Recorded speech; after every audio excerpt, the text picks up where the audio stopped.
அல்லாஹு சுப்ஹானஹு வ தஆலா நபிகள் நாயகம் ஸல்லல்லாஹு அலைஹி வஸல்லம் அவர்கள் மூலமாக ஒரு அறிவிப்பு செய்தான்.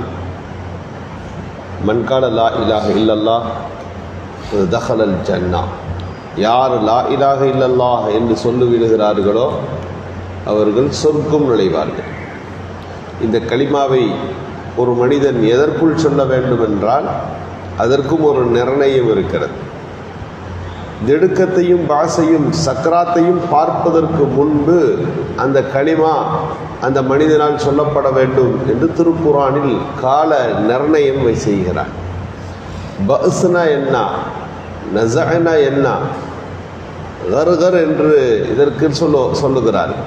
சக்கராத்துக்கு முன்னால் சக்கராத்து வந்து விட்டால் ஏன் கலிமா ஏற்கப்படாது? ஒன்றும் இல்லை, சக்கராத்து வந்த பிறகு மனிதனுடைய பார்வையில் ஆகிரத்து தெரிய ஆரம்பிச்சிடும், மறு உலகம் தெரிய ஆரம்பிச்சிடும், நரகமும் சொர்க்கமும் அல்லாஹினுடைய அந்தரங்கமான அடுத்த ஆட்சியின் வெளிப்பாடு அவருக்கு தொடங்கிடும், கண்ணில் தெரியும். அதனால தான் கண்ணு வந்து வானத்தை பார்த்தே இருக்குது. இந்த நேரத்தில் அவர் லா இலாஹ இல்லல்லாஹ் என்று சொன்னால் அவர் எல்லாவற்றையும் பார்த்த பிறகு இது உண்மைதான் என்று அவர் புரிந்து பிறகு சொல்லுகிறார். இந்த கலிமாவுக்கு எந்த வேல்வியும் இல்லை, அது யாராக இருந்தாலும் சரி. ஆனால் ஒரே ஒரு நபருக்கு மட்டும் இதில் நபிகள் ஸல்லல்லாஹு அலைஹி வஸல்லம் போராடினார்கள் என்று ஹதீஸில் வருகிறது. புகாரியினுடைய விரிவுரையாளர் அல்லாமா ஹாஃபில் இப்னுல் ஹஜர் அஸ்கலானி ரஹ்மத்துல்லாஹ் ஃபத்துஹுல் பாரி என்ற கிதாபில் எழுதி தருகிறார்கள். நபிகள் நாயகம் ஸல்லல்லாஹு அலைஹி வஸல்லமுடைய பெரிய தந்தை அபு தாலிபுடைய மரண நேரம் ரசூலுல்லாஹ் வருகிறார்கள். அந்த நேரத்தில் அவர்களுக்கு வந்து லா இலாஹ இல்லல்லாஹ்னு நீங்கள் சொல்லிடுங்க. இந்த நேரத்தில் நீங்கள் சொல்லிட்டீங்கன்னா உஜாதிலுக்க, அல்லாட்ட நான் தர்க்கம் செய்வேன், அல்லாட்ட உங்களுக்கு சிபாரிசு செய்வேன், இந்த கலிமாவை மட்டும் நீங்கள் சொல்லுங்கள் என்று ரசூலுல்லாஹ் சொல்லுகிறார்கள். பக்கத்தில் அபூ ஜஹல் உட்கார்ந்துருக்கார். அவர் சொல்கிறார், நீங்கள் உங்கள் அத்தா அப்துல் முத்தலிப் எந்த மதத்திலிருந்து மௌத்தானாரோ அதிலே நீங்கள் மௌத்தாவுங்க, உங்களுடைய பூர்வீக மார்க்கம் எதுவோ அதிலேயே நீங்கள் மரணியுங்கள் அப்படின்னு அவர் அங்கே சொல்லிட்டு இருக்கிறார். நபிகள் ஸல்லல்லாஹு அலைஹி வஸல்லம் சொல்லுகிறார்கள், நீங்கள் லா இலாஹ இல்லல்லாஹ்னு சொல்லுங்கள், அல்லாஹ்விடத்தில் உங்களுக்கு தர்க்கம் செய்வேன். ஏன் லா இலாஹ இல்லல்லாஹ்னு சொல்லிட்டாலே போதுமே. இமாம் அவர்கள் எழுதுகிறார்கள், லா இலாஹ இல்லல்லாஹ்னு சொல்லிட்டா சாதாரண நேரத்தில் சொல்லிட்டா அது போதும்.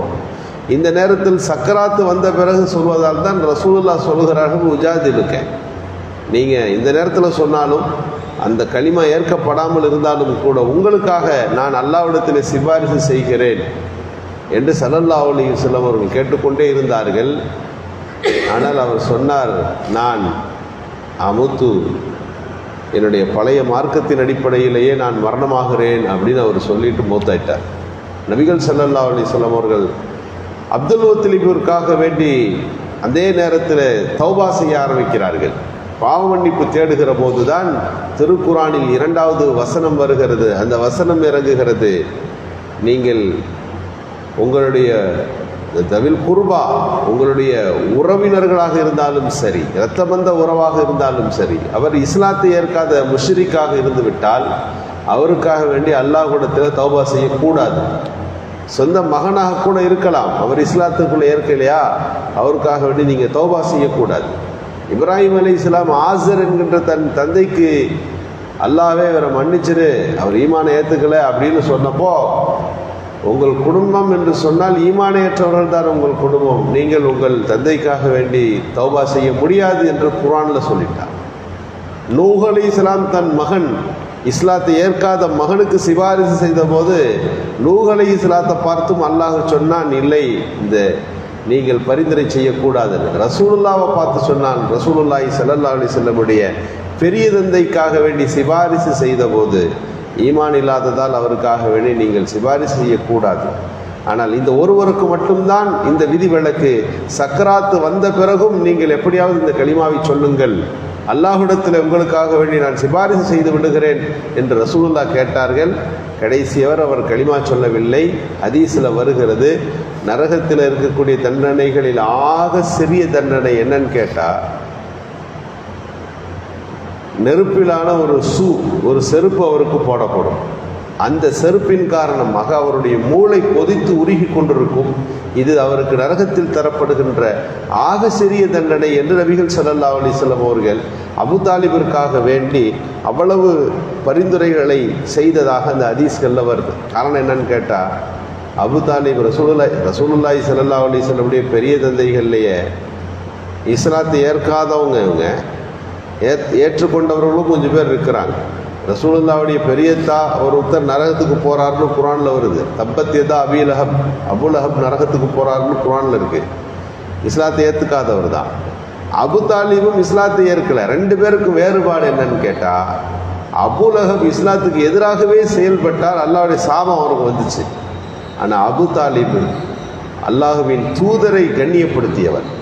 ரசூலுல்லாஹி ஸல்லல்லாஹு அலைஹி வஸல்லம் அவர்களை கடைசி நேரம் வரை பாதுகாத்தவர். பல நேரங்கள் ரசூலுல்லா வீட்டுக்கு இவர் பாதுகாப்பாக வந்து உட்காந்துக்குவார். பல நேரங்களில் ரசூலுல்லா இவங்க வீட்டுக்கு வந்துடுவாங்க. இவர்கள் இருக்கிறவரை ரசூலுல்லாவை கை நீட்டி பேசக்கூட மக்காவில் யாருக்கும் தைரியம் இல்லை. அந்த அளவிற்கு அபு தாலிப் நபிகள் நாயகம் ஸல்லல்லாஹு அலைஹி வஸல்லம் அவர்களை பாதுகாத்து நின்றார்கள். ரசூலுல்லா ஹிஜ்ரத்துக்கு போகிறதுக்கு முதல் வருஷம் இந்த அபு தாலிப் மூத்தாயிட்டார். 3 நாட்களில் அன்னை ஹதீஜா ரலியல்லாஹு மூத்தாயிட்டாங்க. அதற்கு பிறகு மக்காவில் என்ன நடந்ததுன்னா, ரசூலுல்லாவுக்கு தொல்லை துன்பங்கள் நேரடியாக தர தொடங்கிட்டாங்க. ரசூலுல்லாவுக்கு இருக்க முடியாத ஒரு நிலைமை வந்தது. ரசூலுல்லா அப்போ தான் தாயிஃப் நகரத்துக்கு போனாங்க. அங்கும் அவர்களால் அந்த பிரச்சாரம் ஏற்கப்பட முடியாமல் பெரிய சிரமத்திற்கு உள்ளானார்கள். இப்படியெல்லாம் ரசூலுல்லாவுடைய வாழ்க்கையில் இஸ்லாத்தை ஏற்காமல் இருந்து இந்த மார்க்கத்துக்கு உதவி செய்தவர், அல்லாஹ்வின் தூதருக்கு உதவி செய்தவர் என்று சொன்னால் அபு தாலிப் நபிகள் நாயகம் ஸல்லல்லாஹு அலைஹி வஸல்லம் அவருக்காக வேண்டி இந்த பிரத்யோகமான ஒரு ஏற்பாடு செய்தார்கள். சக்கராத்து வந்த பிறகுமாவது அவர் கலிமாவை சொல்ல வேண்டும் என்பதாக ஃபத்துஹுல் பாரியிலே ஒரு விளக்குரையாளர் நமக்கு விளக்கி தருவார். ஃபிரௌனும் கடைசி நேரத்தில் கலிமா சொன்னான். ஃபிரௌனு எடுத்துக்கொண்டு போகிற போது கலிமா சொன்னான், ஆமன்து பிபனி இஸ்ராயில். இல்லை, நீ அந்த வேதனையை பார்த்த பிறகு அல்லாஹ் எப்படி பிடிப்பான்னு உனக்கு தெரியுது, அல்லாஹ்வுடைய தண்டனை எப்படி இருக்கும்னு தெரியுது. அல்லாஹ்வின் தண்டனையை பார்த்த பிறகு கலிமா சொன்னால் அந்த கலிமாவுக்கு பயன் இல்லை. எனவே ஃபிரௌனுடைய கலிமாவையும் அல்லாஹ் ஏற்றுக்கொள்ளலை. கலிமா சொன்னால் வெற்றி பெறலாம் என்பது சரி. ஆனால் அந்த கலிமாவை எப்போது சொல்ல வேண்டும் என்று இருக்கிறது, அதற்கான நிர்ணயம் இருக்கிறது. கடைசி நேரத்தில் உள்ள எல்லோரும் சேர்ந்து கலிமா சொல்லுவாங்க. சூரியன் திடீர்னு இந்த பக்கத்து உதிக்கும். கிழக்கே நாம் மேற்கு பார்த்து தொழுகிறோம், கிழக்கே அது சூரியன் ஒரு பக்கம் உதித்து ஒரு பக்கம் மறைகிறது என்று சொல்லுகின்றோம். சூரியனுடைய அமைப்பு அப்படியே மாறும், உலகத்தினுடைய காட்சிகள் எல்லாம் மாற ஆரம்பிக்கும். இதையெல்லாம் பார்த்த உடனே எல்லோரும் கலிமா சொல்லுவார்கள். அந்த நேரத்திலும் கலிமா ஏற்கப்படாது என்று நபிகள் ஸல்லல்லாஹு அலைஹி வஸல்லம் சொன்னார்கள்.